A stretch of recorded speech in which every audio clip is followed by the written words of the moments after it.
நிறைய பேர் சொல்லுவாங்க money is not everything, money can't buy happiness அப்படின்னு. பட் மணி எவ்வளோ இம்பார்ட்டன்ட் அப்படின்றது மண்டையில் ஏற்றி உரைக்கிற மாதிரி இப்போ ஒரு அசிங்கமான ஒரு விஷயத்தை நான் ஃபேஸ் பண்ணிட்டு வந்திருக்கேன். எஸ், எனக்கு ஒரு பெரிய அவமானம் நடந்துருச்சு. நான் அவ்வளோ வேல்யூ ப்ரொவைட் பண்ணியும் அது வந்து ஒரு பர்சனுக்கு புரியலை அப்படின்னு நினைக்கும் போகும்போது அந்த இடத்துல மணி மட்டும் இருந்திருந்தா நான் எப்படி பிஹேவ் பண்ணியிருப்பேன் அப்படின்றது வந்து எனக்கு மண்டையில் உரைக்கிற மாதிரி இப்போ எனக்கு ஒரு விஷயம் நடந்துருச்சு. ஸோ அதனால தான் இந்த வீடியோ ரெக்கார்ட் பண்ணிக்கிட்டு இருக்கேன். இந்த வீடியோ உங்களுக்காக நான் ரெக்கார்ட் பண்ணல. சுதர்ஷன் வாழ்க்கையில் மணி எவ்வளோ இம்பார்ட்டன்ட், ரிச்சாக இருக்கிறது எவ்வளோ இம்பார்ட்டன்ட் அப்படின்றத ரியலைஸ் பண்ணி அவனுக்கு அவனே ரெக்கார்ட் பண்ணிக்கிற ஒரு வீடியோ தான் இந்த வீடியோ. மேபி இந்த வீடியோ நீங்களும் பணக்காரன் ஆகணும்னு நினச்சிங்க அப்படின்னா உங்களுக்கு ஹெல்ப்ஃபுல்லாக இருக்கலாம். நீங்களும் ஒரு ஃபினான்ஷியலாக அடுத்த ஸ்டேஜில் போகணும்னு நினச்சிங்கன்னா உங்களுக்கு வந்து ரொம்பவே ஹெல்ப்ஃபுல்லாக இருக்கலாம். பிகாஸ் இந்த வீடியோ நான் ரொம்ப ஷெல்ஃபிஷ் மோட்டிவில் ரெக்கார்ட் பண்ணிக்கிட்டு இருக்கேன். எனக்கு மட்டும்தான் நான் ரெக்கார்ட் பண்ணிக்கிட்டு இருக்கேன். உங்கள் லைஃப் எப்படியோ அது இதெல்லாம் உங்களுக்கு செட் ஆகுமா அப்படின்றதெல்லாம் எனக்கு தெரியாது. செட் ஆச்சுன்னா நீங்களும் எடுத்துக்கோங்க. ரொம்ப ரியாலிட்டியாக ஃப்ராங்காக நான் இந்த வீடியோவில் பேச போகிறேன். இந்த மணி கான் பை ஹாப்பினஸ் எல்லாமே வந்து உங்கள் பாக்கெட் எம்டியாக இருக்கும்போது நீங்கள் இந்த மாதிரி ஃபிலாசபிக்கல் தாட்ஸ்லாம் சொல்லி பாருங்கள். உங்கள் பேரண்ட்ஸ் வீட்டில் ஸ்ட்ரகிள் பண்ணிட்டு இருப்பாங்களே, அப்போ நீங்கள் இந்த money is not everything, money can't buy happiness எல்லாம் உங்களால் சொல்ல முடியுமா? உங்கள் வீட்டோட ரெண்ட்டு டியூ வந்து வீட்டோட ஓனர் கேட்டுக்கிட்டு இருப்பான். அந்த நேரத்தில் உங்களால் இதெல்லாம் சொல்ல முடியுமா? சத்தியமாக சான்ஸே இல்லை. ஸோ இந்த ஃபிலாசபிக்கல் தாட்ஸ்லாம் யார் சொல்லுவா அப்படின்னு பார்த்தீங்கன்னா, யார் வச்சிருக்கானோ அவன் தான் சொல்லுவான். So Sudarshan, let's talk about money. Not to flex, not to show off, just to live free. Money வந்து ஒரு சைலண்ட் ஃப்ரீடம். உனக்கு ஒரு விஷயம், ஒரு என்விரான்மெண்ட் பிடிக்கலையா, டக்குன்னு வெளியில் வந்துடலாம் அந்த இடத்துல இருந்து. ஒரு நோ சொல்கிறதுக்கான ஒரு மிகப்பெரிய பவர் கொடுக்குறது மணி. நீங்கள் நிறைய பேர் வேலைக்கு போய்கிட்டு இருப்பீங்க, நானும் வேலைக்கு போய்கிட்டு இருக்கேன். நம்ம வேலைக்கு மேக்ஸிமம் குவிட் பண்ணாததுக்கான ரீசன் என்னென்னா, அந்த குவிட்டிங்கை வந்து நம்மளால் அஃபோர்ட் பண்ண முடியாது. எஸ், பிகாஸ் நம்ம பேச்செக் டு பேச்செக் வாழ்ந்துகிட்டு இருப்போம். குவிட்டிங்கை நம்மளால் அஃபோர்ட் பண்ண முடியாது. ஒரு மாதம் வீட்டில் சும்மா இருந்து பார்க்க முடியுமா அப்படின்னா முடியாது. ஏன்னா வீட்டோட வந்து நிறைய ப்ராப்ளம்ஸ் ஆக ஆரம்பிச்சிடும், ஃபினான்ஷியலாக ரொம்ப ஸ்ட்ரகிள் ஆக ஆரம்பிச்சிடும். ஸோ அதெல்லாம் வந்து ஒரு பெரிய ப்ராப்ளமாக வந்து கிரியேட் ஆகிடும். குவிட்டிங் வந்து ரொம்ப எக்ஸ்பென்சிவான ஒரு விஷயம். ஸோ அதனால் புரிஞ்சுக்கோ. இந்த வீடியோவில் நான் எனக்கு வந்து நிறைய பேச போகிறேன். இந்த ரிச்ன்ற ஸ்டேட்டஸ் வந்து எப்படி அடையிறது, plus money is equal to freedom, money is equal to respect, money is equal to protection, money is equal to confidence. இந்த 4 விஷயமும் எதனால் அப்படின்றது எனக்கு நானே இந்த வீடியோவில் சொல்ல போகிறேன். ஃபஸ்ட்டு வந்து அந்த ரிச்ன் அப்படின்ற ஸ்டேட்டஸுக்கு எப்படி போகலாம்? 2 வழியில் மட்டும்தான் போக முடியும். 1, இந்தியாவிலேயே நீங்கள் ரிச் ஆகணும். 2, இந்த இந்தியா விட்டு போகணும். ஏன் அப்படின்னு சொல்கிறேன், பிகாஸ் இந்தியாவுக்கு நீங்கள் வந்து போராக இருக்கிறது தான் மெயின். இந்தியன் எக்கனாமி ரன் ஆகிறதுக்கு ரீசனே போகிறனால தான். ஏன் அப்படின்னா, இந்த ரிச் வந்து ஈஸியாக வந்து நிறைய டேக்ஸ்லேருந்து தப்பிச்சிருவான். டேக்ஸே கட்ட மாட்டான். நம்ம நினைப்போம் அம்பானி அதானி தான் வந்து ஏசியாலே ரிச்சஸ்ட் பர்சன், அவங்க தான் அதிகமாக டேக்ஸ் பே பண்ணால். அஃப்கோர்ஸ் நம்பர்ஸில் பார்த்தீங்கன்னா அவங்க தான் அதிகமாக டேக்ஸ் வந்து பே பண்ணிக்கிட்டு இருக்காங்க. பட் இதே நீங்கள் வந்து ஒரு பர்சன்டேஜில் பார்த்து அவனோட இன்கமில் நீங்கள் ஒரு பர்சன்டேஜாக பார்த்தீங்கன்னா அவன் 10% கூட கட்ட மாட்டான். பட் நம்மளோட இன்கம் எடுத்து பாருங்களேன். இப்போ நான் ஒரு அந்த 50,000 ரூபா சம்பாதிக்கிறேன்னு எடுத்து பாருங்கள். அந்த 50,000 ரூபாயில் நான் டேக்ஸ் கட்டியிருப்பேன். என்னோட இன்கமுக்கு நான் டேக்ஸ் கட்டியிருப்பேன். அது போக பார்த்தீங்கன்னா அதில் நான் ஏதாச்சும் பொருள் வாங்கினேன்னா அதுக்கும் டேக்ஸ். நான் அதில் ஒரு கார் வாங்குறேன்னு வச்சுக்கோங்களேன், அந்த காருக்கும் நான் டேக்ஸ் கட்டுவேன். 20 லட்ச ரூபாய்க்கு ஒரு கார் வாங்கினா அந்த காரோட வேல்யூ 10-12 லட்சம் தான் இருக்கும். 8 லட்ச ரூபா நான் டேக்ஸ் கட்டுவேன். டேக்ஸ் கட்டி எனக்கு ஒழுங்காக ரோடு கிடைக்குமா? கிடைக்காது. ரோட் டேக்ஸ் ஆனால் கட்டுவேன், ஆனால் எனக்கு ரோடு கிடைக்காது. ஸோ இப்போல்லாம் வந்து பார்க்கும்போது எனக்கு எப்படி தெரியும், போர் வந்து போராக தான் இருக்கணும் அப்படின்றதுக்காக தான் இந்தியன் எக்கனாமியை டிசைன் பண்ணிருக்கு. இந்தியன் எக்கனாமி கிடையாது, மோரோவர் வேர்ல்டு எக்கனாமியே போராக தான் இருக்கணும் அப்படின்றதுக்காக தான் டிசைன் பண்ணப்பட்டிருக்கு. அந்த போர்கிட்ட இருந்து அப்படியே அட்டைப்பூச்சி மாதிரி எல்லா காசையும் உறிஞ்சி அந்த ரிச்சுக்கு வந்து கொடுத்துடணும்.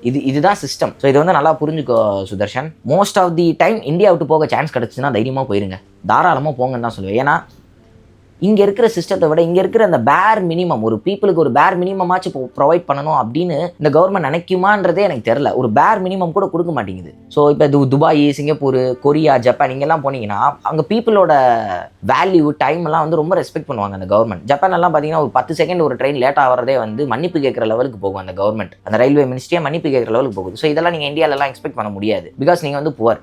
இதே நீங்கள் ரிச்சாக இருந்தீங்கன்னு வச்சுக்கோங்களேன், ஒரு எக்ஸாம்பிளே சொல்கிறேன். நான் 20 லட்ச ரூபாய்க்கு ஒரு கார் வாங்கினா 12 லட்ச ரூபா தான் அந்த காரோட வேல்யூ. 8 லட்ச ரூபா டேக்ஸ் கட்டுவேன். பட் இதே ஒரு பணக்காரன் என்ன பண்ணுவான்னா 6000 பவுண்ட்ஸ், அது ஏதோ ஒரு லா இருக்குது, 6000 பவுண்ட்ஸுக்கு மேலே ஒரு கார் இருந்துச்சு, அது வந்து 2200 கிலோக்கு மேலே ஒரு கார் வாங்கினான்னு வச்சுக்கோ, அது பிஸ்னஸ் பேரில் ரெஜிஸ்டர் பண்ணிட்டு அந்த காருக்கு டேக்ஸ் கட்ட தேவையில்லையா. எனக்கு ஷாக்கிங்காக இருக்குது, என்னடா இப்படிலாம் ரூல்ஸ் இருக்குது அப்படின்ட்டு.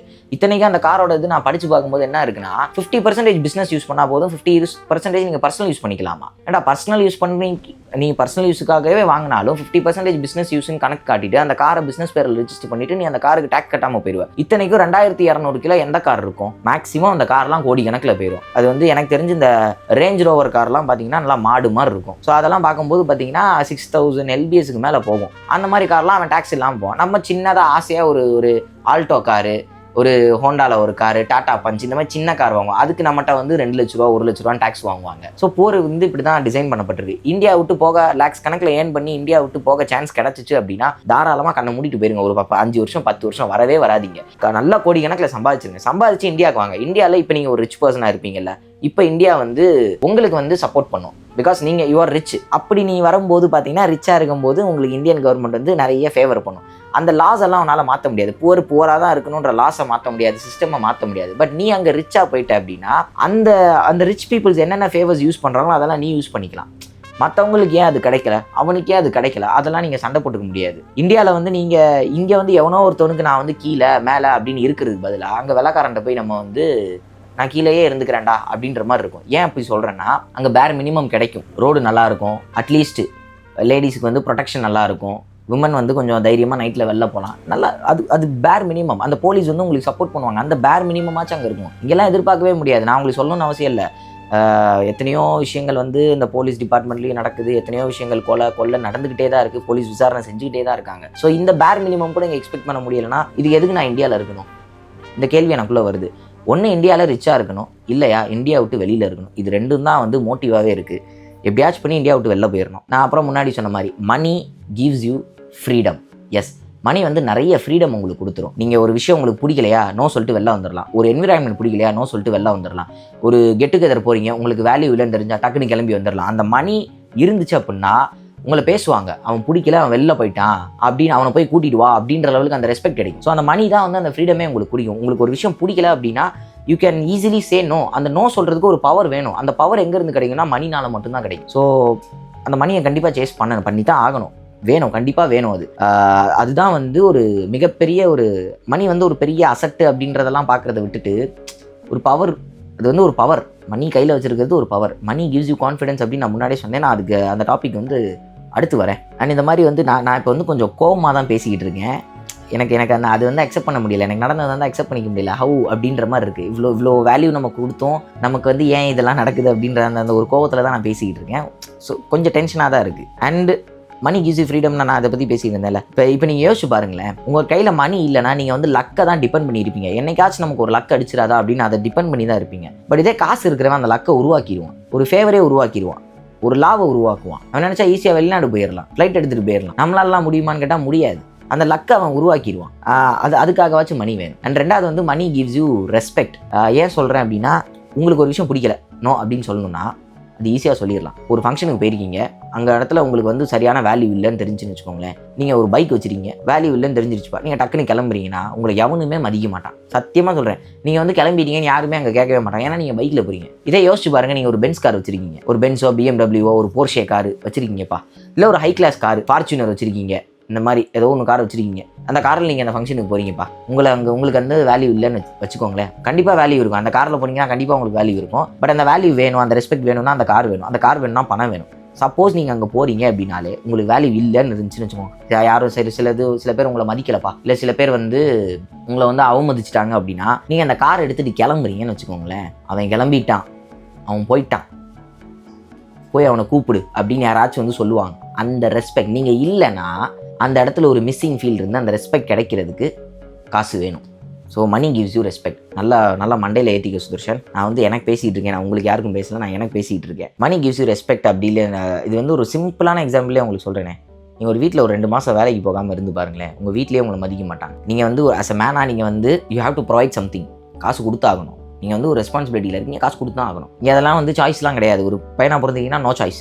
ஸோ அப்படின்றப்ப வீட்லேயே உங்களுக்கு ரெஸ்பெக்ட் இருக்காது. as a man making money is way more important than anything. Chase money. And மூணாவது விஷயம், money gives you protection. இது ஏன் சொல்கிறேன் அப்படின்னா உங்களுக்கு ஒரு ஹெல்த் ப்ராப்ளமோ எமர்ஜென்சியோ இல்லை எஜுகேஷனோ, பசங்களுக்கு எஜுகேஷனோ, உங்கள் வீட்டில் ஏதோ ஒரு ஹெல்த் ப்ராப்ளம் எதுனாலும் காசு இருந்துச்சுன்னா உங்களுக்கு ஃபாஸ்ட்டாக சொல்யூஷன் கிடைக்கும். எஸ், நீங்கள் ஈஸியாக சொல்யூஷன் ஃபைண்ட் அவுட் பண்ணிடலாம். ஃபாஸ்டஸ்ட் வே. ஒரு புவர் வந்து ஒரு ஹார்ட் அட்டாக் அப்படின்னு ஒரு போறான்னு வச்சுக்கோங்களேன், அவனுக்கு அந்த ட்ரீட்மெண்ட் வந்து நடக்கிறது வந்து எமர்ஜென்சி ட்ரீட்மெண்ட் நடந்தாலும் காசு கட்டினா தான் அங்கே வேலை நடக்கும். பட் இதே நீங்கள் ஒரு ரிச்சாக இருக்கீங்க, உங்கள்கிட்ட ஒரு 100 கோடி 10-20 கோடி இருந்தாலே போதும்னு வச்சுக்கோங்களேன். காசு நிறைய இருக்குது, உங்களுக்கு திடீர்னு உங்களுக்கு இல்லை உங்கள் யாருக்கோ சொந்தக்காரங்க யாருக்கோ ஒரு ஹார்ட் அட்டாக்னு வச்சுக்கோங்க, இருக்கிறதே பெரிய ஹாஸ்பிட்டல், நல்ல ஹாஸ்பிட்டலில் கொண்டு போய் சேர்க்குறீங்க. அப்போலோ, காவேரி, இந்த மாதிரி பெரிய பெரிய ஹாஸ்பிட்டலில் கொண்டு போய் சேர்த்திங்கன்னா எவ்வளோ காசு வேணால் தரேன், மொதல் ட்ரீட்மெண்ட் பாடுறான்னு சொன்னால் மற்ற பேஷண்ட்டை விட்டுட்டு கூட உங்களுக்கு ட்ரீட்மெண்ட் பார்ப்பான்.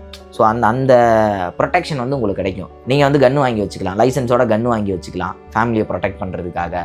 நீங்கள் ப்ரைவேட் ப்ராப்பர்ட்டி ஒரு நல்ல ஃபென்ஸ் கட்டி, ஒரு காம்பவுண்ட் சோர் மாதிரி கட்டி, பெரிய இடத்துல ஒரு வீடு கட்டி காம்பவுண்ட் சோர் வச்சுட்டு this is private property, no one can enter here அப்படின்ற மாதிரி போர்டு வச்சுக்கலாம். யாருமே என்டர் ஆக மாட்டாங்க.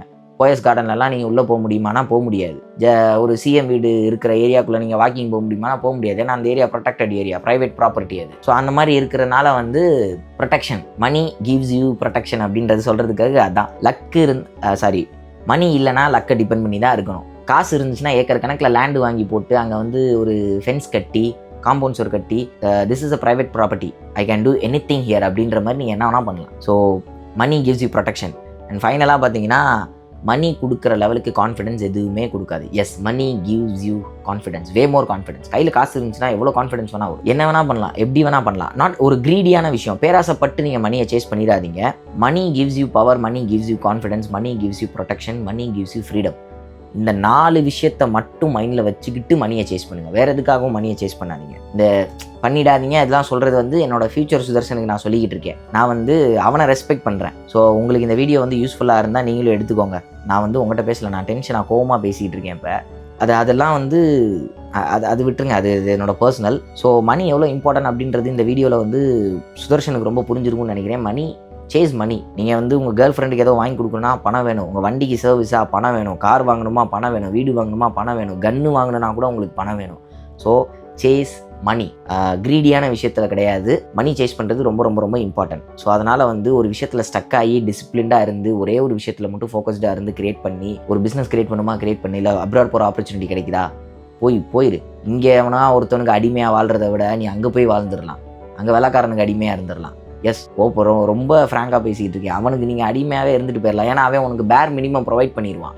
உன் ஃபேமிலிங்க நல்லா நீ செட்டில் பண்ணிடலாம். எஸ், ஸோ அதனால் வந்து ஏதாவது ஒரு விஷயத்தை சேஸ் பண்ணுவோம். ஒன்று இங்கே பிஸ்னஸ் கிரியேட் பண்ணிடு, இல்லை ரிச் ஆகிறதுக்கு என்ன வழியோ, இன்ஃப்ளூயன்சர் ஆகணுமா ஆகிடு, என்ன பண்ணணுமோ எல்லாமே ட்ரை பண்ணு. பணம் வேணும். பணம் இல்லாமல் எவனும் மதிக்க மாட்டான். நாய் கூட மதிக்காது. நாய்க்கு அட்லீஸ்ட் ஒரு பிஸ்கெட் போட்டால் தான் நாயே மதிக்கும். அந்த பிஸ்கெட் போடுற லெவலுக்காச்சும் உன்ட்ட காசு வேணும். ஸோ அதனால் ப்ளீஸ் சீரியஸாக இறங்கி சம்பாதிச்சிரு. எவ்வளோ பணம் சேர்க்க முடியுமோ சேர்த்து வச்சுக்க. ஸ்டாக் மார்க்கெட் கற்றுக்கோ, நல்லா கற்றுக்கோ, டீப்பாக கற்றுக்கோ. அதுலேருந்து எவ்வளோ பணம் எடுக்க முடியுமோ எடு. Profit, chase profit, nothing else. தயவு செஞ்சு கையில் இருக்கிற பணத்தை மட்டும் லூஸ் பண்ணிடாத. அது மட்டும் தான் ஞாபகம் வச்சுக்கோ சுதர்ஷன். அது மட்டும்தான். பாய்.